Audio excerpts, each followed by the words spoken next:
This is a video called Why the Drug Matrix is an Undeniable Feature of the Lifeboat Seen in Astoria, Oregon. So, just along with the sexual assault denialism, we also have drug culture denialism, even when the drug culture is plain in an open sight. And anybody who wants to say, oh, well, that's not really true. Let's see if I can do this. That looks better. So, anybody who wants to say that's not really true, let me tell you all about it, okay? So, due to my friend, let's call him my partner, or my ex-partner, or whatever the heck he is, having had this 2.5-year drug battle after his dad died, I've been basically in the trenches, undercover, gathering statistics about the drug scene, the drug culture, learning a lot about drug culture. So anybody who wants to tell me that what I've seen with my own eyes is not really happening, okay, that's fine. So that's fine. And it's not true, though. You know, it's like, you can deny all you want, but it's there. The word on the streets is Ozark Iraq himself was a meth dealer. All he did was smoke meth and drink alcohol. His boat was full of stolen property when he was arrested with a gun in his backpack. I've been told people he sold meth to get preferential treatment at Lifeboat. I've been told this by people who say they have smoked drugs with him. People who use meth, people who know the meth scene. Some people are very open about their use, some people are somewhat shy and guarded, and some people gradually will let you know when they feel safe to do so.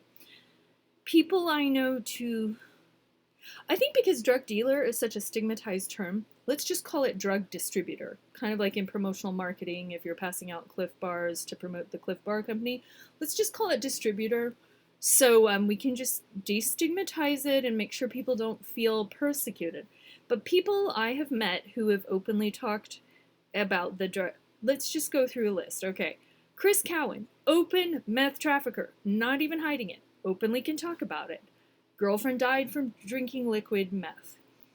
Huge swastika tattoo on his leg. Told me he would not give meth to my partner in respect to his terminal illness, cirrhosis.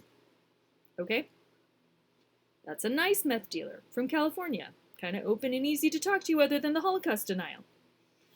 Ran into him. He's working on expunging his sex offense. He was arraigned August 21st with Bo Peterson, and he's working on his expungement. I was told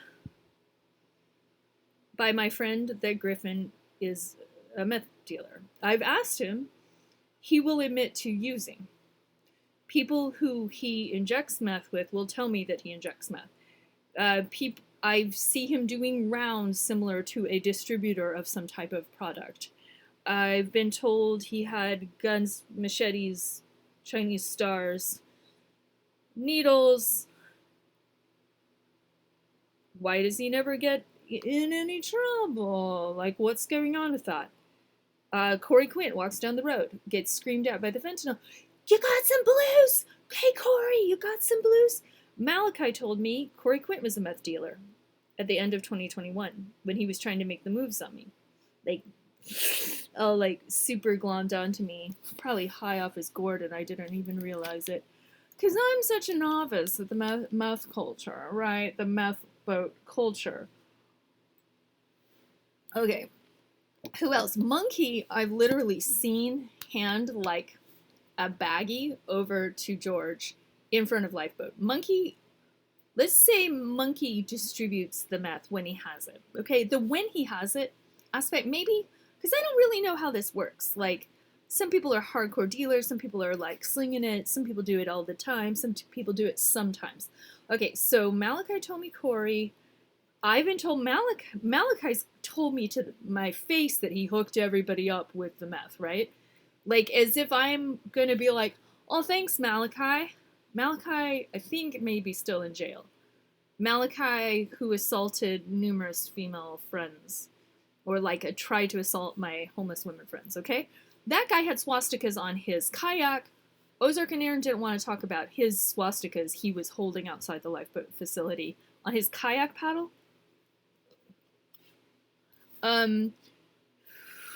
Man, that guy came at me with his meth pipe at the Safeway grocery store trying to, hey babe, so you want to get with me? And I was like, whoa, the guy holding the meth pipe coming at me?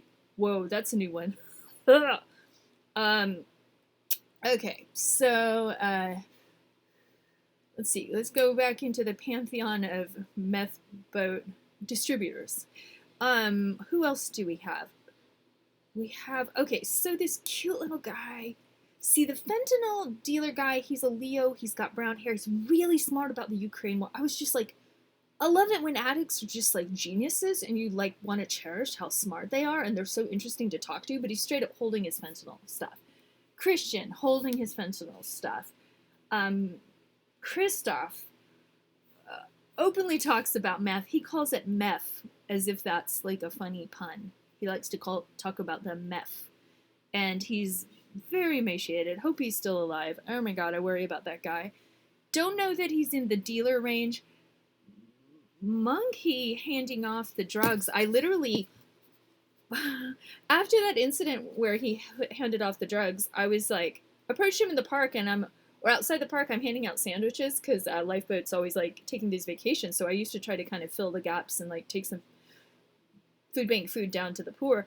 And like, I'm just all like, hey, don't be giving drugs to my friend, right? And Corey's all like, I just really think you shouldn't be saying things like that. Like, policing me being the, okay, who's another drug distributor? Okay, Jack Fisher. I embarrassed him on 14th. I was just like, hey, don't be giving any drugs to my friend. And he's all like, and I was like, you're not going to beat me up, are you? So we are on like kind of a détente. Like, he's still mad at me for calling him out for being a drug dealer. I was told he was a drug dealer. Who told me this? He told me he smoked drugs with Ozark, Iraq. He was in possession of the stolen Clatsop County Library laptop stolen by Chrissy and ex-Xavier when they were dating. Xavier Lumidieu. Shall we say Xavier Lomdieu, which is man of God, is what Lumidieu comes from. I love it. Etymology of a French last name. But, okay, so those cats were like squirting their needle blood all over the walls when they were forcibly squatting at the Merwin, stashing all their pills I now recognize to possibly be counterfeit oxys laced with fentanyl. I found liquid meth. I found numerous meth pipes. Like, just without a doubt, Xavier is like, my dad is my meth dealer. And his dad, Savage, is known to the police. His real name is Dion Lomdieu, or Lumidieu. And he's not in the meth boat scene, but he's affiliated because his son was at a certain point, right? I was told that Quentin Maki was dealing heroin by Obi Babs. Do I have reason to believe?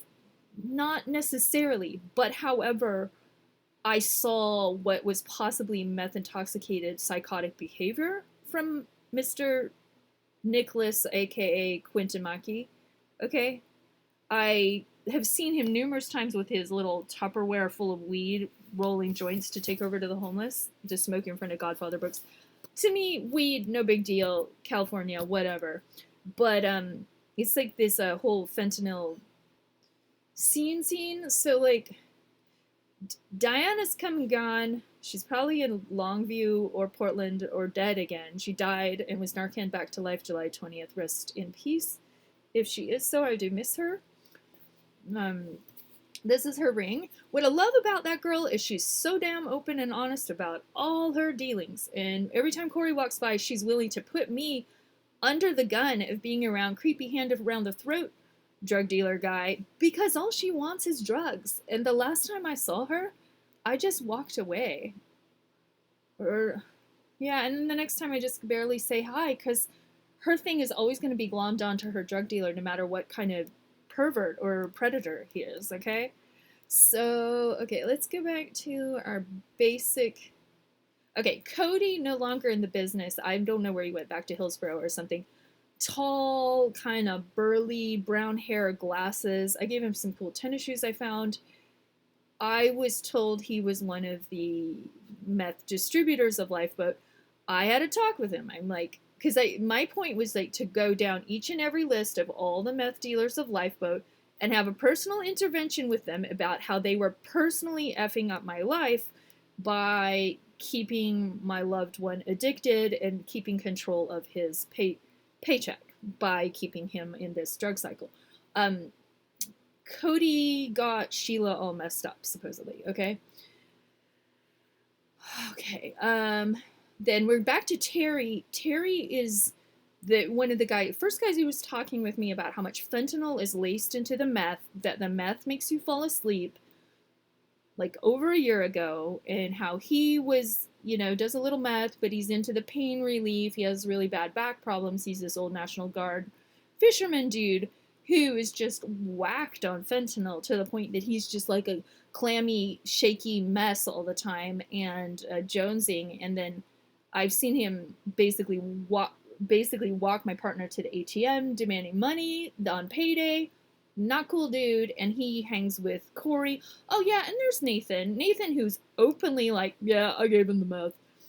Nathan, like Diana, I appreciate the honesty, okay?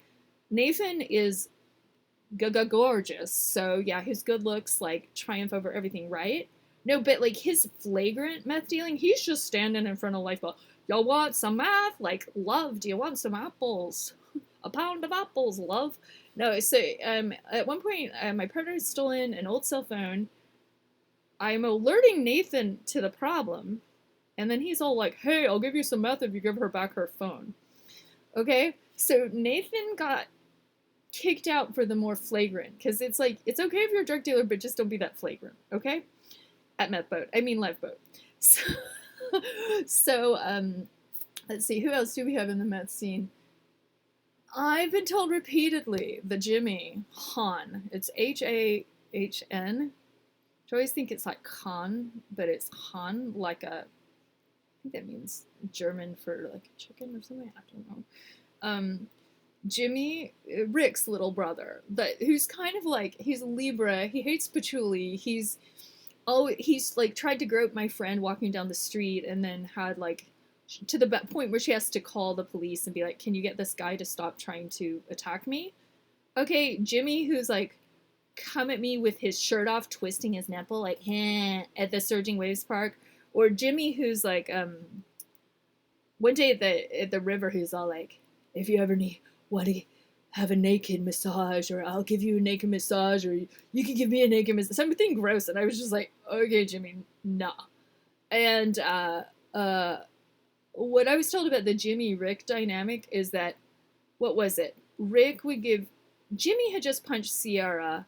They're both hopped up on meth. One would get the other one into meth, then they would get into fights, then they would assault other people. Okay, Kayla Sandoval, definitely whacked on meth. Don't know her level of distribution. Her husband whacked on meth. Openly talking about it, but very violent brawl culture scene. Jonathan, possibly user of meth. Where the heck is he? He's sexually, verbally insinuated things to me numerous times. Creepy, but sometimes funny and easy to talk to because he's from Texas. And let's see, oh my god, Mark Spurlock? The most, okay. Well, I think he did something to hurt my friend, and I don't know what that is. But he's an Aries. He's like a straight shooter. He's the one who got hauled out of the Merwin. Oh no, did my phone ding? Hold on, meth boat video.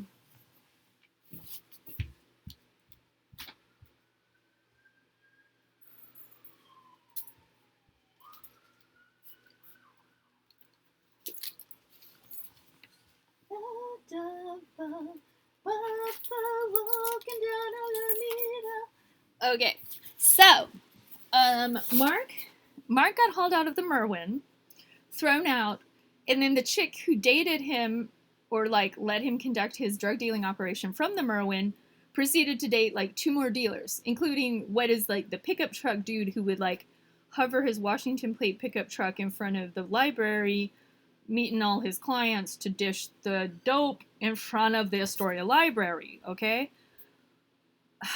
The second intermediate drug dealer in her chain of drug dealer boyfriends. Oh, and he also dealt the fentanyl. And my girl was like, well, you gotta admit, like, she's got a thing, you know, you got your drugs if you date the drug dealers. And I'm like, yeah. But he punched Gus in the face, and that was so not cool, but he would be doing his late night dope deals outside the Merwin. And he was like, yeah. So anyway,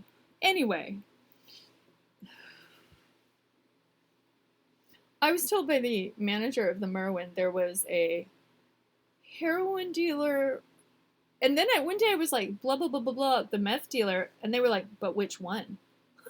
Like, which meth dealer at the Merwin?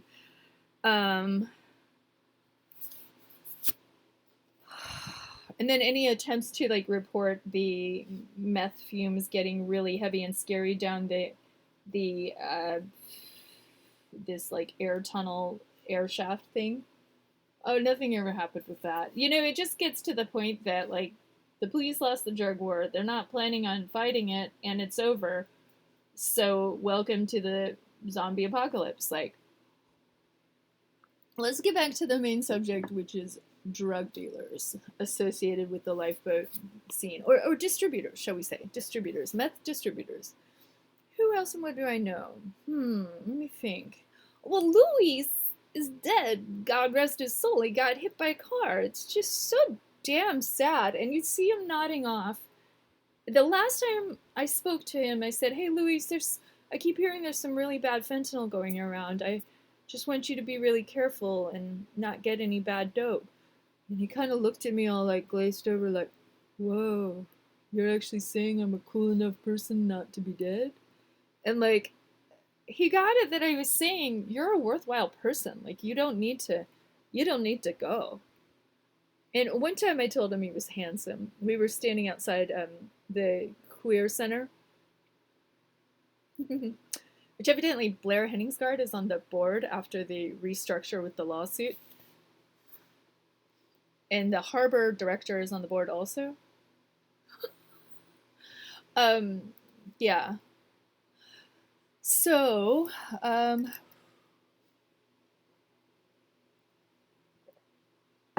go to Louise. Well, basically, I thought Luis's meth was worse than other people's meth because there always seemed to be even more psychotic behavior. And then I heard about the wasp spray additive that they were putting in the meth to make people like extra crazy, like climb up into a tree and get naked type of crazy, like climbing roofs and stuff. And I see him outside the grocery store. I've got like Officer Gehrig on the line, and I'm just like, oh, I think he's a drug dealer, blah blah blah blah blah. Okay, don't let me forget Crystal, but I'm just like, don't you be selling any drugs to my friend. And he goes like, he's a grown man, he can do what he wants. And even Barry Joe Stoll was like, yeah, your whole like hobby of like confronting drug dealers, meth dealers, that's probably kind of dangerous. And I'm like, yeah. And like I said to Griffin one day, I was like, yeah, I'm kind of done trying to police the meth. I am just kind of over it. I'm a little more worried about the fentanyl. As they're like playing with their tinfoil and whatever the heck they're smoking down there by the Dominoes. And I literally like stood in between Griffin and my friend the other day, kind of like, if you're planning on handing him a bag right now, nah. And at this point, I've been wagering to get my friend sober. It's detox you for a few weeks, detox you for a few days, detox you for a few hours. And it is such a battle to protect my friend from these predators and the predatory financial abuse type stuff that happens. And these are the people I know. And once I got exiled from Ozark's little drug kingdom, I lost a lot of contact. I mean, I know people that smoke it and use it easily. People I don't want to go into their names, but some of them actually tell me things like, somebody told me so and so handed drugs to so and so. I get that all the time because people like me enough and they get the main point, which is that when you love somebody, you don't want to see them trash their life or die, or when they have a chronic health condition, and these dealers don't care. So when I'm emailing Aaron about blah, blah, blah, blah, blah, all your little drug dealers, no, that's the point where I had heard Ozark was in the meth scene, and somebody, I think I'd heard once he was like a meth dealer, but it wasn't like this resounding crescendo of every being like, yeah, he was a drug dealer. Like, that's how he knows all these homeless. So and I heard Bradley, who now has an RV, he had like practically a line, like his RV was a hot dog stand the other day outside the Legion. I called the Legion and I'm like, okay, it's payday because Social Security just got distributed. You see the line outside the RV. I've been told that guy's dealing drugs. Who told me that? Somebody that's on drugs. Why do they all snitch on each other? Why would my friend snitch on the Merwin dealers?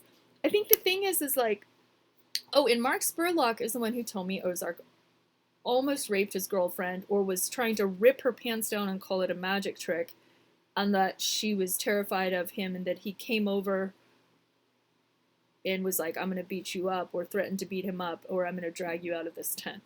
So he said Ozark always knows that Mark Spurlock has this on him. But Mark was like, I'm really proud of what you're doing with Lifeboat, He was all like, well, he's making good on himself, And like, Mark is straight up like in denial that he is a dealer, even though he's obviously a dealer. And then like people come up to him and ask him for drugs, like right in front. There's a little kid right now. I think his name's Tyler. He's the one with a crazy barbed wire. He's a newer guy. He'd like broken into the bike room at my friend's building. He's all just like, openly roaming and scouring for meth. I'm like, okay, who's in the meth scene? Tyler, Chris Brown, Shayna, Raina, like Gustav, Daniel, Christina, like everybody. It's almost like, who's not in the meth scene? One day, Bob Dunnigan was at the Gerhardt Food Bank, and he was just completely creeping me out because he was with the meth dealer John Ewan, who raped somebody I care about, and is just generally scandalously creepy. And I had been talking to Dan Smith about how can we ever get him like properly charged on all that, or at least reported. So they're at the food bank, and I'm all like kind of telling the ladies, yeah, that's a rapist drug dealer, and that's a drug dealer, and like somebody in the lobby of the Gerhardt Food Bank was like, but who isn't a meth dealer in Seaside? Like, I was like, okay, good point. Okay, so I heard Andrew Bew got murdered in the forest, or deceased, or something got set up. What's up with that? I want to know. Does anyone know? We don't know much about the Anna Knutson murder, do we?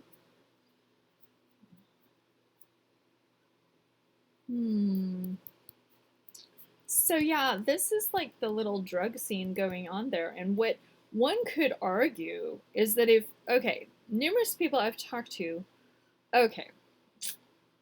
have discussed how far does the involvement of Ozark and Aaron go into the drug trade. And I'm saying, well, if you're having an open air shopping market with numerous drug dealers, and they have like basically an unattended basement marketplace where the workers constantly keep going upstairs to the kitchen, that's when all the drugs get traded and talked about and money exchanged and, shady stuff happens, okay?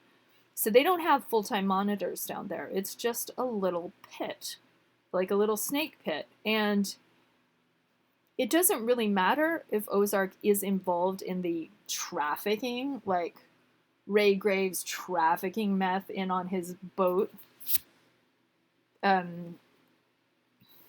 because he's basically providing cover to the operation of numerous dealers, like small-time distributors, shall we say. So somebody I know who's in the meth scene, or was and is and sometimes does meth, is just like, I keep seeing Ozark adjusting something in his waistband, and I'm like, are you okay? And it was thought to be something like a gun, okay? He says he thinks Monkey is talking about the meth deals in a quiet way, thinking nobody's listening or that nobody cares because he's in the meth scene. He doesn't care, okay? So there are people that are in the meth scene that are sketched on the meth scene too, okay? That are willing to feed me information or feed me information about my loved one having his life destroyed by this addiction. So in a way, I'm a kind of a uniquely situated person who is a total naive person about this drug world, who happens to have had a loved one fall deep into the gory horror of it due to this like weakness or addiction or whatever you want to call it. So I'm up face to face with lots of I meet dealers pretty much all the damn time at AA. It's not even like one of the actual main dealers of Beacon Clubhouse is a lady, a beautiful lady who essentially had federal drug cartel trafficking charges. What's her name? Jessica, who claims she's sleeping with Officer Hansen. She said she is the cartel connection to the police because she has this long-term affair she has with the police department. And so she's really friendly, and her fentanyl won't kill you because they're fake and whatever. I don't know where she is or if she's even alive. God rest her soul. She claims to be a veteran who's killed 37 people in combat. She's a neat lady. Oh, Michael J. Lundy? Yeah, had some meth relapsing. Jessica told me that. The cartel lady of Beacon Clubhouse.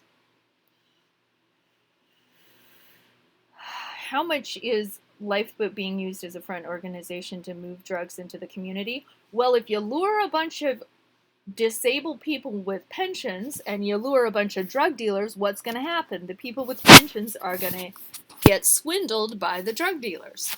Duh, obvious. That's where I saw it as large-scale disability abuse. Will APS investigate that? Will the DEA? Will the DOJ? Nah. It's on us. It's on me. And nobody gives a damn. They're just throwing our town to the wolves. Basically what we have to get through is the propaganda and the mental confusion that people like the good city councilman Brownson, oh, they're not doing anything illegal. Au contraire, monsieur. Don't mean to shout.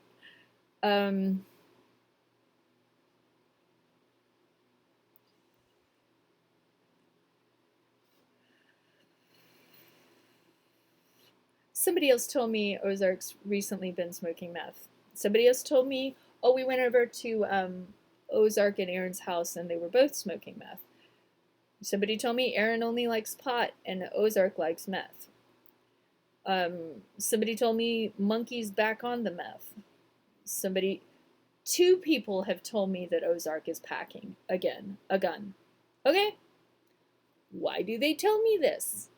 Because they're concerned. Because they're sketched out too. I have guy friends that find Lifeboat sketchy. Guy friends even in the drug scene who find Lifeboat sketchy. They get sick of being stolen from all the like junkie scene. Okay,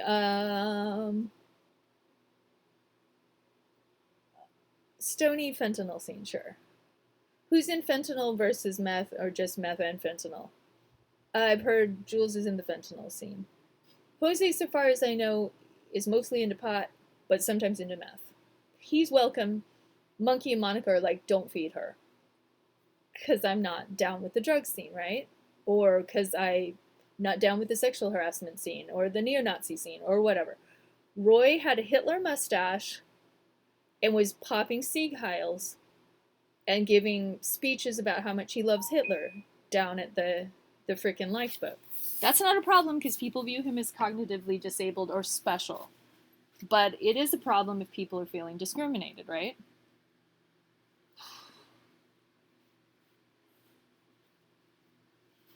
N-word, who says N-word? Bradley. Shayna. Who says C-word? Matt. Bradley. Monkey brandishing the dildo at me. What is the context? I was being harassed sexually by Zach. Something Gallon? I don't.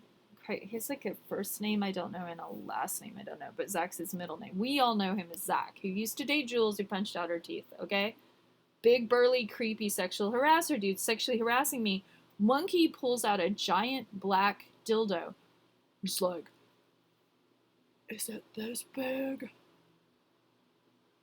How could I go get a meal from these people?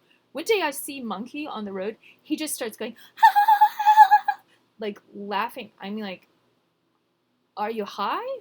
What the heck? Are you that obsessed with me? But,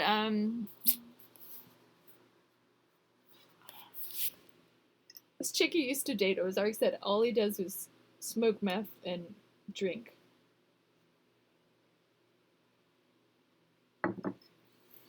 It's common out here among these hillbillies to say R-E-T-A-A-R-D, but she's like, I don't like to say this word, but he's a R-E-T-A-R-D.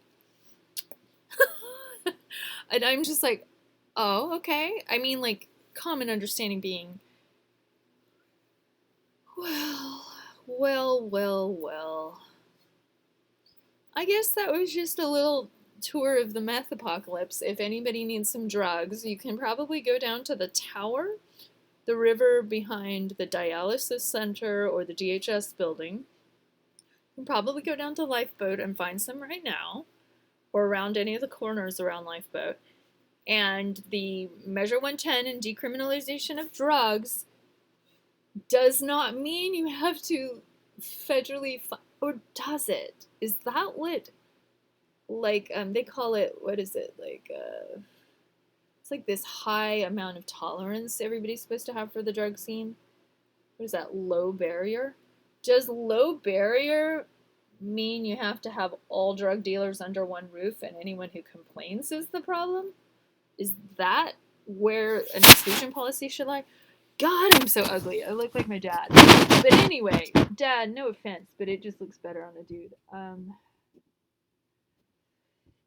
Well, I guess that's all for now. Have a good day. I'm sure there's something I forgot, or someone I forgot. Oh yeah, Crystal.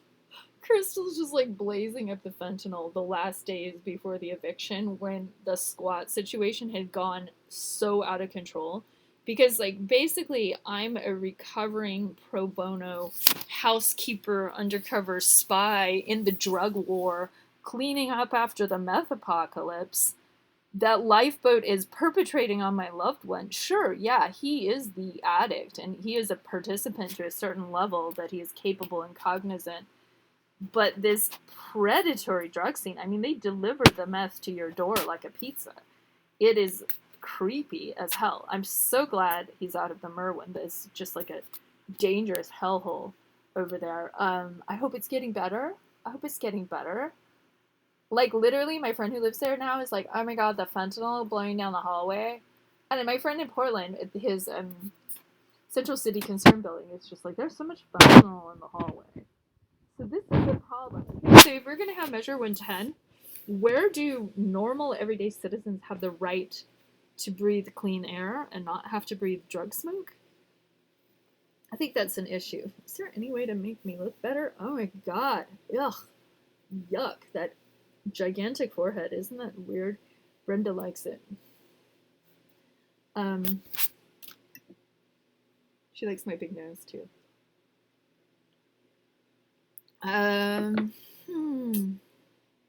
Yeah, so there's more. There's totally more, but it's just to the point where, like, smoking a bowl of meth at a bus stop is like smoking a Marlboro Light now. And that's Oregon. That's the weirdest thing about Oregon. And when all the fentanyl started really blazing up loud, some of the little cute fentanyl addicts in the rain would be like holding an umbrella to keep the rain from dripping on their powder or their pills that they're crushing up on their tinfoil. And they have these little straws or like tubes from like Bic pens or any kind of tube they can get. And they're going like sucking the fumes in, right? And so they're just doing this right in front of the Godfather or Gizmos or the furniture store or any little nook or cranny where they can have their little fentanyl party and crushing stuff up, like crushing the pill up into a powder. And when I kind of became aware of it, I noticed there was just like a vibe change, and people were like suddenly on the street, like, "Hey, do you want to buy this machete for $25?" Like everybody's trying to hustle all this money all of a sudden for fentanyl, and even Sam McDaniel's at the Astoria Warming Center was like, I was talking about just like how toxic it smells and like the meth fumes and all that. And he's like, "Oh yeah, I'd go into the bathroom," and I was like, "Whoa, there's some crazy fumes." And he's like, "I didn't do anything." And so basically, the Astoria Warming Center is supposed to be hosting. Like Corey had told me, there's meth smoking all the time in the Warming Center bathroom, the winter of 21 to 22, right? At the Methodist church. And I'm like, these are elderly people. They have a right not to have meth fumes in their church. Okay, that's very nice. They want to help the homeless. I don't even know what we need to do. Is maybe like the Portland Loo, you have open airflow because it's going to become a little drug cabin. Maybe that's the logic of the Portland Loo construction, because it feels kind of creepy to have all this like open air, but maybe in case anyone gets assaulted in there, you can hear the screams too. So it's like another safety feature. Um, I just was not okay with that escalating drug scene at the Methodist Church, which is why I reached out to the minister. He never got back to me, but then I saw him at, I think it was Walmart. We just like barely kind of like waved, like, okay, he knows who I am. He knows that I'm reaching out. So I really want some better control parameters on all of that. And this other chick I know, she's the mother of Chrissy, who's always like dating Chris Cowan or Xavier or whatever drug dealer will keep her habit all hooked up. Um, like she was like, I went down a lifeboat and the fumes from the drugs were so intense I felt sick for a week, and Ozark was really mean to me and rude. And there's another homeless woman who's like says Ozark is rude, and there's another homeless woman who says she Ozark won't feed her, and then there's like it's a very intimidating atmosphere. Like I went to Catholic schools because my mom didn't want me to be knifed at East Nashville High School or whatever. And in some ways that's my downfall, is that I am like really spoiled by the Catholic school system, that I was super naive about drugs. Like we had one chick who was into drugs and I was her friend. I thought she was cool. She smoked pot and like took acid once in a while at school.